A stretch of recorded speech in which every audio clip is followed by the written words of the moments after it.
नमस्कार। देश काल में आपका स्वागत है। मैं हूं मुकेश कुमार। दोस्तों, संसद से वक्फ बिल के पास होने के बाद जिस पार्टी पर इसका सबसे ज़्यादा असर दिख रहा है वो है जनता दल यूनाइटेड। बिहार में जनता दल यूनाइटेड में एक किस्म की बगावत हो गई है। तमाम जो मुस्लिम नेता हैं जनता दल यूनाइटेड के खुलकर सामने आ रहे हैं। करीब 1 दर्जन इस्तीफे हो चुके हैं और बहुत सारी जो डिस्ट्रिक्ट में यूनिट्स हैं वहाँ से धड़ाधड़ इस्तीफे हो रहे हैं। धड़ाधड़ लोग पार्टी छोड़ रहे हैं। इसकी कल्पना नीतीश कुमार और पार्टी के नेतृत्व ने नहीं की होगी।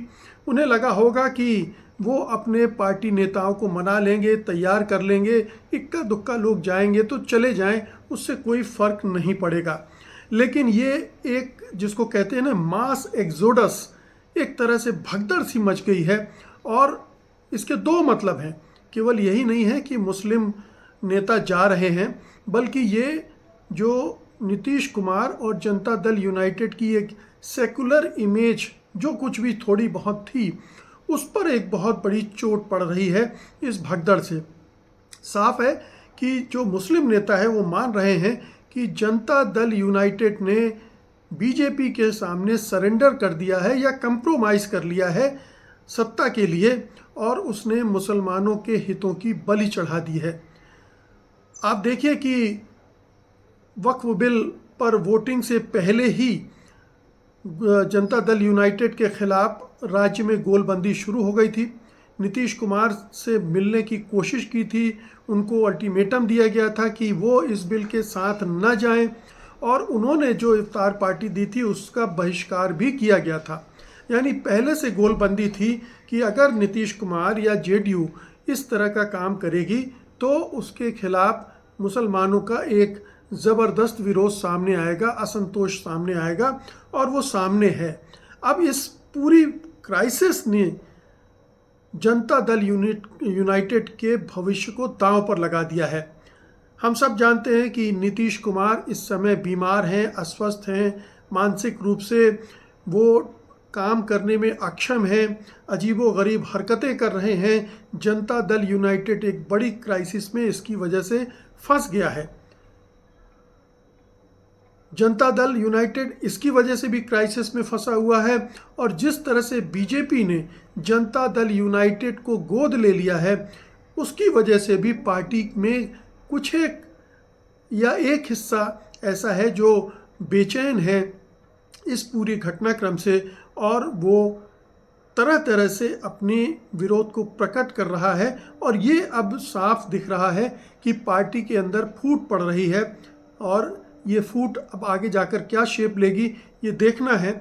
लेकिन एक घबराहट ज़रूर दिख रही है जेडीयू लीडरशिप में, और इसी वजह से आज एक प्रेस कॉन्फ्रेंस का भी आयोजन किया गया जिसमें तमाम मुस्लिम नेताओं की परेड करवाई गई, ये जताने के लिए कि ये सारे जो हैं वो जेडीयू के साथ हैं।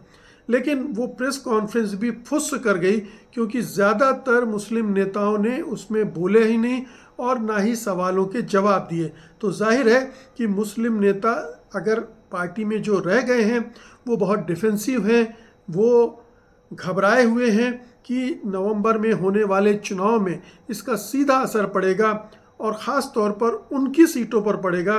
उनका जीतना मुश्किल हो जाएगा जहां भी अल्पसंख्यक समुदाय, मुस्लिम समुदाय के अच्छे खासे वोट हैं। आपको बता दें कि बिहार में 17% मतदाता मुस्लिम है, यानी एक अच्छी तादाद है मुस्लिम मतदाताओं की। और ये मतदाता ठीक है कि जो माहौल बन गया है उसमें डिसाइसिव फैक्टर नहीं है, लेकिन जब ये यादवों के साथ मिल जाता है तो एक बड़ी संख्या हो जाती है, और फिर दलित मिल जाते हैं, और जो दूसरे जो पिछड़ी और अति पिछड़ी जातियों में से भी अगर कुछ टूट फूट होती है तो फिर महागठबंधन का पलड़ा भारी होने लगता है। आज की तारीख में नहीं है, लेकिन ये जो घटनाक्रम है वक्फ बिल के बाद का वो इस तरफ इशारा कर रहा है कि अब तेज़ी से वहाँ चीज़ें बदलने वाली है। आपको बता दें कि बिहार में 4 ऐसे ज़िले हैं जहाँ पर अच्छी खासी तादाद है मुस्लिम मतदाताओं की। किशनगंज है, वहाँ पर 67.98% मतदाता मुस्लिम है। कटिहार है 44.47% मतदाता मुस्लिम है। अररिया है जहाँ पर 42.95% मतदाता मुस्लिम है। और पूर्णिया है जहाँ 38.46% मतदाता मुस्लिम है। तो आप देखिए कि ये 4 ज़िले हैं और आप मानिए कि तकरीबन 30 सीटें ऐसी हैं जहाँ पर मुस्लिम मतदाता बिल्कुल डिसाइसिव फैक्टर हैं। इसके अलावा बहुत सारे ऐसे ज़िले हैं जहाँ पर अच्छी तादाद है और जब कोई कॉम्बिनेशन बनता है तो उसमें ये बहुत ही घातक साबित हो सकता है जेडीयू के लिए। आपको बता दें कि जब जब जेडीयू ने बीजेपी से अलग होकर चुनाव लड़ा है तो उसे भरपूर मुस्लिम मतदाताओं के वोट मिलते रहे हैं। जब आरजेडी के साथ 2015 में उसने गठबंधन किया था तो उसे उस गठबंधन को 80% वोट मुस्लिम मतदाताओं के मिले थे। और आप समझ सकते हैं कि 80% मुस्लिम मतदाताओं के वोट मिलने की वजह से उस पूरे चुनाव में जेडीयू और आरजेडी दोनों का परफॉर्मेंस गजब का रहा था। उन्होंने एक तरह से स्वीप कर दिया था चुनाव। तो ये एक ख़ास बात है। लेकिन जब जब वो बीजेपी के साथ गए हैं उनके मतदाताओं का जो मुस्लिम मतदान है वो उनके पक्ष में घटता चला गया है। अगर आप पिछली 2020 के चुनाव को लेंगे तो उसमें केवल 5% मुस्लिम मतदाताओं के वोट मिले थे जेडीयू को।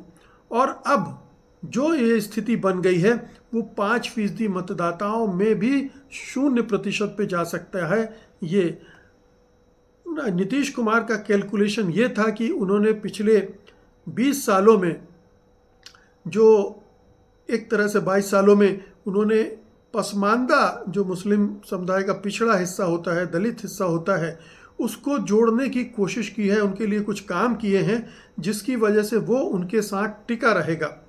लेकिन अब मुस्लिम समाज के सामने अस्तित्व का संकट है, वजूद का संकट है, क्योंकि ये जो वक्फ की प्रॉपर्टीज़ देश भर में है उस पर खतरा मंडराने लगा है इस कानून के बन जाने से।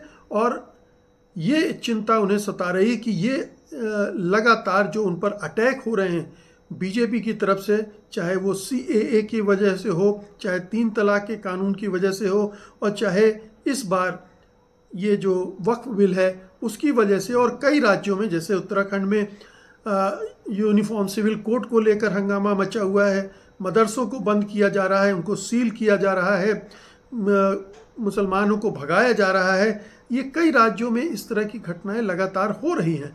तो मुसलमानों में एक बड़े पैमाने पर असुरक्षा की भावना पैदा हो गई है कि बीजेपी ये सब कर रही है। और जो बीजेपी से सट रहा है, चाहे वो नीतीश कुमार हो, जेडीयू हो उनकी पार्टी, या फिर चंद्रबाबू नायडू हो, या चिराग पासवान हो, या फिर जयंत चौधरी हो, जहाँ जहाँ इस तरह के नेता सट रहे हैं बीजेपी से, उन्हें बड़े पैमाने पर नुकसान होने जा रहा है। ये बिल्कुल साफ दिख रहा है। ख़ासतौर से बिहार में जिस तरह से खुली बगावत हुई है, बगावत इसलिए भी हुई है कि बिहार में सबसे पहले चुनाव है। आंध्र प्रदेश में अभी चुनाव नहीं है, इसलिए उस तरह का रिएक्शन नहीं दिख रहा है। उत्तर प्रदेश में चुनाव 2027 में है, लेकिन फिर भी रिएक्शन दिखने लगा है। और जयंत मल्होत्रा की जयंत चौधरी की पार्टी के भी कई नेताओं ने इस्तीफे दे दिए हैं और वहाँ से भी टूट फूट असंतोष की खबरें लगातार आ रही हैं। लेकिन सबसे बड़ी चुनौती ज़ाहिर है कि नीतीश कुमार के सामने है, उनकी पार्टी जनता दल यूनाइटेड के सामने है। और ये हो सकता है कि जनता दल यूनाइटेड का कैलकुलेशन ये हो कि ठीक है 5% मुस्लिम मतदाता चले जाएंगे तो चले जाएं, लेकिन अगर ये पोलराइजेशन होता है तो हिंदू मतदाता उनके साथ आ जाएंगे और उनकी नाव पार लग जाएगी। लेकिन ध्यान रखिए कि नीतीश कुमार का अपना वोट बैंक अगर सिकुड़ता है, जो कि माना जाता है कि कुल मिला के 12-15% के आसपास रहता है, और अगर उसमें से ये मुस्लिम मतदाताओं का निकलता है तो वो और घट जाएगा। यानी उनकी जो जीतने की संभावना है वो और कम हो जाएगी। बीजेपी के साथ लगातार चुनाव लड़ने की वजह से उन्हें बीजेपी के ज़रिए जो वोट मिलते थे वो तो मिलेंगे ही, उसमें कोई बहुत बड़ी बढ़ोतरी हो जाएगी इसमें बहुत संदेह है। लेकिन अगर वो कैलकुलेशन भी है तो वो भी कितना कारगर होगा ये कहना बड़ा मुश्किल है आज की तारीख में। लेकिन ये ज़रूर है कि अब देखिए बिहार में मुसलमानों ने किसे वोट दिया। ये CSDS का जो सर्वे है उसने बताया था कि 2024 के लोकसभा चुनाव में JTU गठबंधन को 12% वोट मुसलमानों के मिल गए थे और 2020 के विधानसभा चुनाव में 5% मिले थे। 2019 के विधानसभा चुनाव में लोकसभा चुनाव में 6% मिले थे और 2015 का जैसा कि मैंने बताया कि जब लालू यादव और नीतीश कुमार एक साथ हो गए थे तो 80% मतदान उनके पक्ष में हुआ था। और 2014 के चुनाव में JDU ने लेफ्ट पार्टीज़ के साथ गठबंधन बनाया था और तब भी उन्हें 23.5% वोट मिल गए थे उनके गठबंधन को। तो जब वो बीजेपी से अलग होते हैं और दूसरे गठबंधन के साथ जाते हैं तो उनका वोट प्रतिशत मुसलमानों में बढ़ जाता है और अन्यथा गिर जाता है। यहाँ मैं इंडिया गठबंधन के भी वोट पैटर्न को बता देता हूँ, वोटिंग पैटर्न को, कि अभी लोकसभा चुनाव हुए थे उसमें 87% मुस्लिम मतदाताओं ने इंडिया ब्लॉक को वोट किया था। 2020 के चुनाव में 76% मुस्लिम मतदाताओं ने वोट किया था और 2019 के लोकसभा चुनाव में भी 80% मतदाताओं ने वोट किया था। तो साफ है कि मुस्लिम मतदाताओं का रुख महागठबंधन के साथ है, RJD और कांग्रेस के साथ है। लेकिन जो छोटा सा हिस्सा उसमें से नीतीश कुमार अपनी पार्टी के लिए तोड़ लेते थे और वो कुछ सीटों पर जीत का कारण भी बनते थे, वो हाथ से निकलना अब तय दिख रहा है। क्या करेंगे नीतीश कुमार? डैमेज कंट्रोल क्या संभव है? कैसे करेंगे डैमेज कंट्रोल?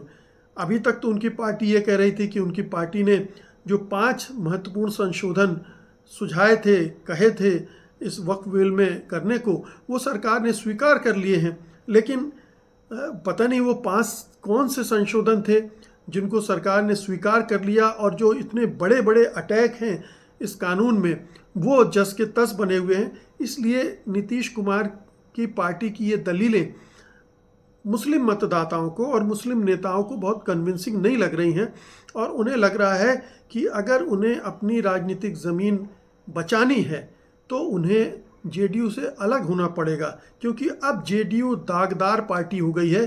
बीजेपी के साथ की वजह से तो था ही, लेकिन ये एक जो फैसला JDU ने किया है वक्फ बिल के साथ जाने का, उसने जो रही सही कसर थी उसे ख़त्म कर दिया है।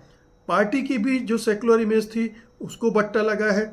जो मुख्यमंत्री नीतीश कुमार हैं उनकी साख को भी बट्टा लगा है। अब उन्हें कोई सेकुलर नेता मानने के लिए तैयार ही नहीं होगा, चाहे वो कहते हैं ना कि गर्म तवे पर बैठकर भी कहें, तब भी कोई स्वीकार नहीं करेगा कि नीतीश कुमार सेकुलर हैं।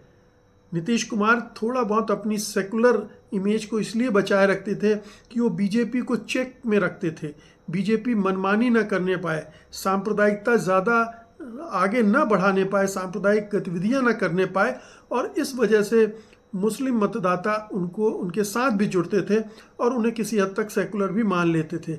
लेकिन अब जब ये वक्त की प्रॉपर्टी पर ही सीधा हमला बीजेपी ने कर दिया है और ये बीजेपी का एजेंडा है और बीजेपी के एजेंडे में और भी चीज़ें हैं, तो नीतीश कुमार और उनकी पार्टी अगर कंप्रोमाइज़ करने की राह पर चल पड़ी है तो पता नहीं किन किन चीज़ों पर वो कंप्रोमाइज़ करती जाएगी और अगले 4-6 महीने में पता नहीं कहाँ कहाँ समझौता करेगी। तो ये डैमेज कंट्रोल अब नीतीश कुमार चाह कर भी नहीं कर सकते, बल्कि ये डैमेज लगातार बढ़ता जाएगा, क्योंकि ये जो नेता टूट कर जाएंगे वो विपक्षी गठबंधन के साथ जाकर मिलेंगे, उनकी ताकत में इजाफा करेंगे। तो ये, और जब ये केवल मुस्लिम लीडर्स का सवाल नहीं है, फिर बहुत सारे ऐसे लीडर्स होंगे जिनके इलाकों में मुस्लिम मतदाताओं की अच्छी संख्या होगी, जहाँ से वो जीत कर आते होंगे। ये उनके लिए, भले ही वो हिंदू हों, उनके लिए भी दिक्कत पैदा होगी। तो उन्हें भी नए समीकरण ढूंढने पड़ेंगे और उस समीकरणों की तलाश में किधर वो जाएंगे। तो क्या जेडीयू के लिए एक बहुत बड़ा संकट खड़ा हो रहा है? क्या जेडीयू अब टूटने के कगार पर पहुंच सकती है इस मुद्दे को लेकर भी और दूसरे दबावों को लेकर भी? क्योंकि लल्लन सिंह ने जिस तरह से संसद में भाषण दिया, पूरी तरह से ऐसा लगा कि वो जेडीयू के नेता नहीं हैं, बीजेपी के नेता हैं। मोदी सरकार के मंत्री तो हैं, लेकिन वो मोदी के मंत्री की तरह बिहेव कर रहे थे। उनका भाषण पूरी तरफ से एक तरफ झुका हुआ था। तो ये पार्टी में ये माना जा रहा है कि एक गुट है जो पूरी तरह से बीजेपी को समर्पित हो गया है और कुछ दूसरा गुट है जो ये पसंद नहीं कर रहा है। तो ये दबाव बढ़ेगा तो पार्टी टूट भी सकती है, और इसलिए भी टूट सकती है क्योंकि नीतीश कुमार अब काम करने लायक रह नहीं गए हैं। उनकी मानसिक दशा नहीं है और ये मानकर चला जा रहा है कि उनको इस्तेमाल किया जा रहा है। वो अपने से कोई फैसले नहीं ले पा रहे हैं और ये इस स्थिति में नीतीश कुमार किसी को जिताने लायक भी नहीं रह जाएंगे, बल्कि उनकी वजह से लोग हारेंगे। तो अपनी सीटें बचाने के लिए, अपनी राजनीतिक ज़मीन बचाने के लिए अब जेडीयू में भगदड़ मच सकती है। जेडीयू टूट सकता है। जेडीयू के टूटने से एक धड़ा बीजेपी को जा सकता है, दूसरा धड़ा विपक्ष की तरफ आ सकता है। यानी अगले 2-3-4 महीने अब जेडीयू में बहुत उथल पुथल के रहेंगे। नीतीश कुमार के भविष्य पर वैसे ही प्रश्न चिन्ह लगा है, अब जेडीयू के भविष्य पर भी प्रश्न चिन्ह लग गया है। बहुत बहुत शुक्रिया आपका। धन्यवाद। नमस्कार।